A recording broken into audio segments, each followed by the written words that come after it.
Okay, thank you very much. And yeah, I hope I will do what it takes actually to introduce FAIRmat, because this is not very easy. It's a very large project with many different aspects. And of course, one person only sees one perspective of this. So there are many things going on. Good. Yeah, what is the mission of FAIRmat? FAIRmat actually has the mission to build a fair data infrastructure for the condensed matter physics and the chemical physics of solids community. And it actually has a lot of activities, which I will try to introduce. And as I started to explain before being disturbed here, there are many more aspects to what I will cover. And there will be additional talks that actually address some of the other activities within FAIRmat. It has a large number of members. So it will now soon, so this fall, it will be 2 years that FAIRmat will have been funded. And a number of institutions and also large-scale research projects like SFBs or CRCs have actually signed up to support this. And we also have support from industry, and we're actually now acquiring more, not necessarily members of FAIRmat, but certainly interactions that where we really have tight connections in the industry, as I will show in a minute. Right, so NFDI, what is that? It's the National Data Research Infrastructure or Nationale Forschungsdateninfrastruktur Initiative of the BMBF and the DFG, the national funding agencies in Germany. And there are 26 consortia being funded, and a few of these are working in the field that also FAIRmat is active in the field of physics, chemistry, materials. There's a list of these, and yeah, FAIRmat is one of these, and you see the spokesperson of the project is Claudia Draxel, and I will introduce, there will be more people, but just to explain the basic structure. So there is really the aim to cover a large range of aspects of materials and condensed matter physics research. So the synthesis of materials, then the characterization of it, then also computational studies of materials, and then of course also everything that it takes to actually establish a research data infrastructure, like for example the software development, but also use cases that help you to interact with the community and train people to use it, and of course it needs to be coordinated. And I will go into these details a bit later again. So yeah, as I said already, the team is much larger. So there are a number of PIs, but also people, roughly 35 people that are hired to actually work on the project and develop software, develop metadata standards and converters and so on. So there's a lot of work going on to actually make this happen. And the team is quite large, and it has actually a focus here in Berlin. But as you saw on the map before, it is distributed over all of Germany as well.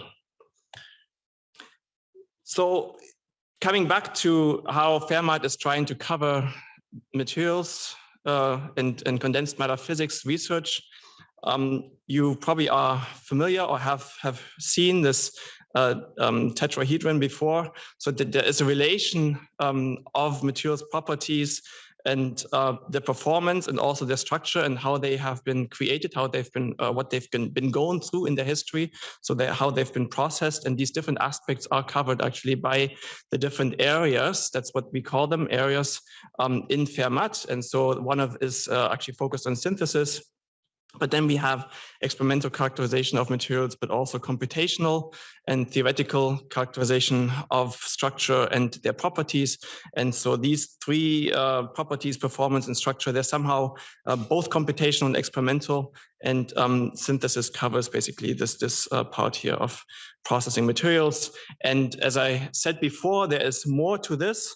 There's also the development of the digital infrastructure and applications and so on. And you can see here now, this is the more fine-grained display of the structure. So each of these areas is then again subdivided into different sub areas, or we call them tasks. So for example, the synthesis actually covers, has different teams that focus on the synthesis of materials from the melt, from gas phase, from solid phase in solution, or by assembly The experimental characterization of materials initially started by covering electron microscopy, photo emission spectroscopy, but also angle resolved, so core loss, and also basically optical or UV excitations, but also optical spectroscopy. There's a number of characterizations covered by that, and also atom probe microscopy, tomography, field emission microscopy. And since the start of FAIRmat, there are also additional techniques that have actually been added to this. And I will actually show at least one or so. For example, scanning probe microscopy is one where FAIRmat is quite active in as well. And then there's computations, which started out by, as I will show, the basis or basically the forerunner of FAIRmat, classical DFT calculations, but it includes now also multi-scale modeling that also includes molecular dynamics, for example, and but also all electron methods that can compute excited states in electronic structure. And what does FAIRmat actually provide to the community? It actually builds an infrastructure, a federated infrastructure. That is actually a very important aspect. I will come back to this again. That connects institutions or institutes and data, and tries to actually make this connection not only across Germany, because research is international, also across, of course, the globe. And the idea is that there is this NOMAD, the Novel Materials Discovery Laboratory infrastructure. It's a software that provides a database for materials that allows you to browse through data, find data, search it, and also interact with it. But you have basically the same interface also in your local installation that allows you to then interact with your own data, and you can then control how much of it you want to share with the rest of the world. Right, and at this point, I should actually introduce this acronym FAIR in FAIRmat. I've been talking about FAIRmat all the time, and maybe some of you probably know already, or maybe a lot of you know what that means, but just to make sure that everybody is on the same page, this acronym FAIR stands for actually findable, accessible, interoperable, and repurposable or reusable, or some people say AI ready, but it's that data. And this actually goes back to a paper by a number of people, Bernd Mons and a number of other people that somehow developed this concept and actually founded this or somehow coined this acronym. And it's been in a lot of people's mouths since then. And it actually means that data should, of course, be findable. So if you can put it on the web, like some database or some web page or so, that's not so difficult, but then can people actually access the information in it? Well, first of all, can they download it, but then can they also interpret the data that is in there and interact with it? That is what the I stands for. And then reusable, can you do something else with it? And a lot of machine learning, and I will show an example actually of this, a lot of machine learning projects right now actually are hungry for data, and they can probably find a lot of additional connections that we weren't aware of yet. But they can only do that if they have data that is fair, that can somehow be reused for a different purpose than it was originally recorded or computed or whatever generated for. Right, and as I mentioned already, the forerunner, so that somehow the platform on which FAIRmat was built is actually a long-running European Center of Excellence, and that was named NOMAD. And NOMAD also then developed this repository where people can upload their data to and can interact with the data to, and you can share and get persistent identifiers and so on. So in total, it's more than 140 million calculations that have already been uploaded in less individual projects. There's always multiple calculations in each project, but it's actually a large number. So there's already a good basis, also incorporating the data that is in other databases, and having a lot of manpower has been invested into somehow making things comparable with each other, so that you can really compare the calculation that was done with one code with a calculation that was done with a different code. And that is what this normalization of 40 different codes here means. And that is in principle now also the task that FAIRmat now has put on itself. and really somehow making data comparable, but not just between 40 different DFT or comparable codes, but between different experiments, between experiments that actually don't have any digital data or not much digital data to provide, where this data recording first needs to be established and so on. So this is a different story. Now a game has somehow changed to the next level, but it's also with more funding. As I showed, there's a big team behind it, and we hope to actually make good progress within the time that FAIRmat has. So this Nomad project covered basically this one little section here, that is basically these ab initio calculations. And now FAIRmat wants to really do a lot more than that, including the synthesis and the experimental characterization of materials, but also having more advanced and other calculations of materials. So I was thinking about what are the activities, and I know there are FAIRmat people here, so I probably didn't list all of the activities in FAIRmat. I, on purpose, couldn't have done this, but these were the ones that were important to me, where I thought I would show a few examples where maybe you can relate to. So how can we somehow pursue this goal of developing really this platform where data can be shared within the community that we're working for? First of all, one needs to have this platform. One needs to have the data, the software to actually display data, browse data, upload data, work with the data, and so on. And I will show just a few screenshots of that. Then, of course, one needs to have somehow metadata standards to compare data with each other. So even data on the same technique, let's say X-ray diffraction, often cannot be compared because actually the data is acquired by instruments from different manufacturers that, excuse me, may have different potentially proprietary data formats. Maybe X-ray diffraction is not a good one, but at least the field that I work in, electron microscopy, that is certainly the case.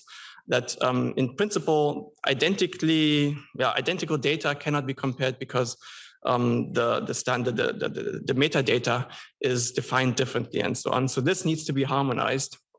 Then you need to have software that is able to translate between the different formats and techniques.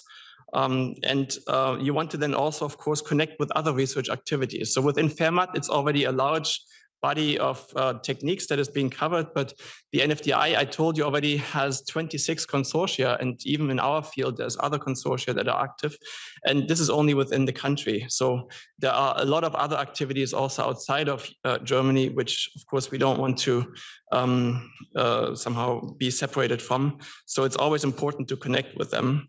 And then, of course, what was conceived a few years ago when FAIRmat was proposed is not anymore state of the art now. So we want to expand. We want to somehow adapt to what new areas are developing or what becomes important, and expand in terms of techniques that we cover, but also in terms of processing capabilities and so on. And of course, one needs to work with people that produce instruments that make all these different funny formats. And maybe they can, and it seems they are very interested to actually work with us and somehow support the formats that we agree on, and that we can somehow also get the community to agree on. And then the community again, right? So not all people, this room is not filled with the million scientists that we have in the country, but a few. And that is because not everybody is excited about data as you are. And so one needs to really also convince the community, educate, and somehow showcase examples that show that there is a benefit actually in working with data and materials. So starting with the first point, the platform, there will be more information on this. I just show a quick screenshot here. So this is the Nomad platform that allows you to really search a number of different terms. And for example, starting with if you want to find some information on a material that you're looking for.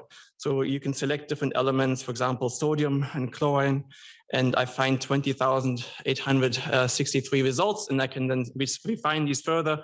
And maybe I can see if there's some GW calculation for it, or maybe there's an yield spectrum on it. So some experimental data is already included in the database, and you can search for this. For example, you can then, once you found a data set, or maybe you have uploaded your own data set to the database, you can then interact with your data on the platform itself. So this is particularly important when you have large data and you have a collaboration with somebody. You can actually upload the data to one platform, and then both your collaboration partner and yourself can work on this platform on the data, which is very nice. So you can, for example, run Jupyter notebooks. There are some other containers that contain software that can interact with data that are technique specific, and additional containers can be added to it. And if you have this in your local Nomad Oasis, then you can add only what you need for your data and somehow make it available to the group or the collaborations that you locally have. So the idea is really that you collect data and you then bring this data immediately into the Nomad Oasis, that is like your local data collection, and either you somehow add the information that is not recorded by your instrument directly in Nomad Oasis, or you use some other electronic lab notebook and make them interface and somehow work together. So people are used to different techniques, and then you work together, you work on this data, and this is just an example showing a video that was recorded not super recently, but just showing that you can now use really the desktop tools that you have to interact with your data. You can then also use on the data that is on the server, and without having to install any of the software on your computer, which is also an advantage when you work with people that don't normally use the kind of software that you use to, for example, record your own data, right? And then you can do all kinds of processing. This can be also computationally advanced, like running specific Jupyter notebooks that then require even downloading some library from the web, and so on. And I will not play this video to the end. It's short and very fast because it's sped up. But you can see you can interact with your data there. You can produce results. You can view the results. You can analyze them quantitatively and so on. And then also run Jupyter notebooks, just to show you. You can then also upload your own Jupyter notebooks to it, into basically this with your data, and then you can run these like it's done in this case. So a lot of possibilities you have to interact with your data on the server, even installing libraries that weren't in the system before. Well, to make all this possible, to have the system interact with your data, you somehow need to have it in some common or in some well-defined format. And the best way, of course, is there's a standard that everybody knows. So then if there's somebody new wanting to interact with the system, knows what to translate their data to. And that is basically these 2 points, having metadata standards and also software for translating between different formats. And this is really a big activity that, for example, this area B has been this area covering the experimental part of FAIRmat is very active in developing metadata standards and helping to then translate, of course, different formats into these standards, getting these accepted. Of course, we're not the only activities. For example, there is the Helmholtz metadata collaboration platform that we interact closely with, but also others. So we really try to not be blind of what is happening around us, but then somehow proposing these metadata standards to platforms where they then are collected and somehow available to everybody and agreed on by a larger community. So here's a few of these just for some experimental techniques. Again, I'm saying what I said in the beginning. I have this particular perspective of the experimental aspect, but just a few of these here, for example, electron microscopy, different techniques, optical spectroscopy, then atom probe tomography, photo emission spectroscopy, but also scanning probe microscopy. So, and these can all now be integrated into this platform. So they can be now uploaded and then directly interacted with, because there's a format that they are being stored in. And you can have really different kinds of data that you can interact with because they have this common format. Last one is scanning probe microscopy, which wasn't even on the original list of techniques covered. And how does this work?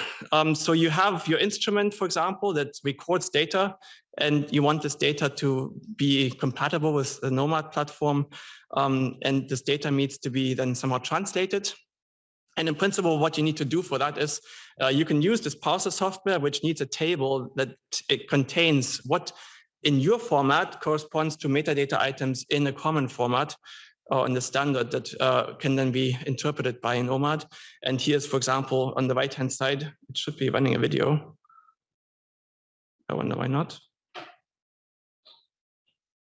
Anyway, on the right-hand side, you should be seeing actually a graphical tool which allows you to then do by mouse click, identify items in your list with items in the common format, and also somehow popping up explanations of what each of these items means, so that you don't even have to program. You can graphically actually make your translation table such that it can then be combined with data you have in your electronic lab notebook, put into one file, and this file can then be uploaded, for example, to the Nomad Oasis, and from there it can then also be uploaded to the globally accessible Nomad if you're happy with the data. And I learned at this workshop actually also that already electronic lab notebook information that is like stored in the format that ELN store the data in can also be translated already for two notebooks, ELAB-FDW and lab folder. In addition, Nomad Oasis also has the capability, as we will hear, of having an electronic lab notebook functionality. Then, of course, this point connecting with activities of other NFDI consortia, but also other repositories and so on. So there is an example here where there was already an existing database of more than 40,000 solar cell materials that could now be incorporated, displayed. You can now filter and so on.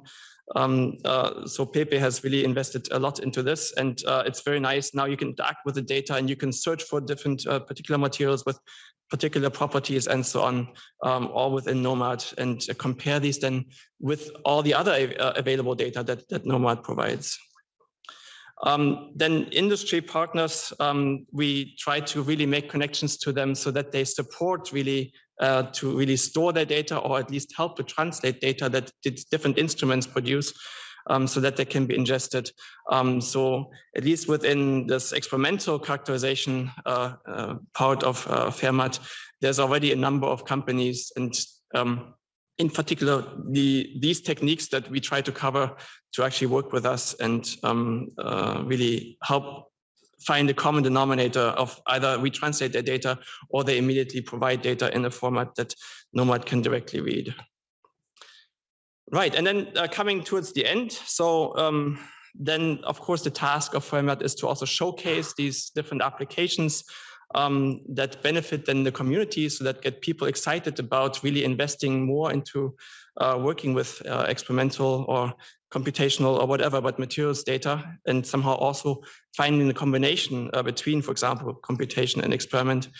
I just give you one example. This is not FAIRmat, so this was before FAIRmat, but I just like this example, and that's why I keep showing it. So there was in 2021, there was this breakthrough where people could really predict now from the sequence of a protein how this protein would fold, and once you know how it folds, you actually can predict its structure. And this wasn't possible until then. But there was this DeepMind company belonging to Google that somehow found this complex network that could do this. But what they had to do is they had to rely on a database of 3D structures of proteins that were generated, in this case, by X-ray diffraction, electron microscopy, and so on. And this database has been around since 50 years almost. And so people started 50 years ago to actually build this database, and now it was actually put to use. So there's a lot of potential that really there is. And just showing you very quickly, so that the number of entries that this database gets reaches 12,000 per year. It somehow stalls, and the reason why it stalls is because there's other techniques, for example, nuclear magnetic resonance, or more recently, electron microscopy, that can solve these structures. So the database was smart enough to really have this in a common format that all these different techniques could then provide to the same database. And you can see that it's important to harmonize data, it's important to collect data, it's important to have large amounts of data, because once you have that, you can really then make new use of data. And so one of the tools that also FAIRmat provides is this artificial intelligence toolkit that allows you to, you can see here, you can of course go through different examples already and have tutorials. For example, here's a tutorial on applying CISO to finding relations between materials properties, and really learn about how ML and AI can be applied but also then finding ways of how it can be applied to your own problems. So this is just one example. This was not really applying AI, but just to show how these different techniques, computational techniques, for example, in this case, exciting calculations, so all electron calculations of the band structure of barium stannate, but done by the group of Claudia Draxel, which predicted what this dielectric function would look like, and then some careful electron microscopy with some advanced data processing, and at the end it all was able to match. And if you can really find these matches then in a database, you can really expand your horizon. Either you find something that confirms your theory, or you have an experiment where you then find interpretation of your data by looking it up in a large database. But this only works if there is data in the database. And that's why we going through all these loops and hoops and try to educate the community, like at this event today, and have also then tutorials. You can see there is another one coming up next week, June 14. They're all recorded on YouTube. You can watch them. You can also come live to the tutorial. It's online live, but still you can interact then with the speakers. And there's also material, for example, a guide to research data management plans that you need for DFG proposals and so on. And with that, I thank you very much for your attention.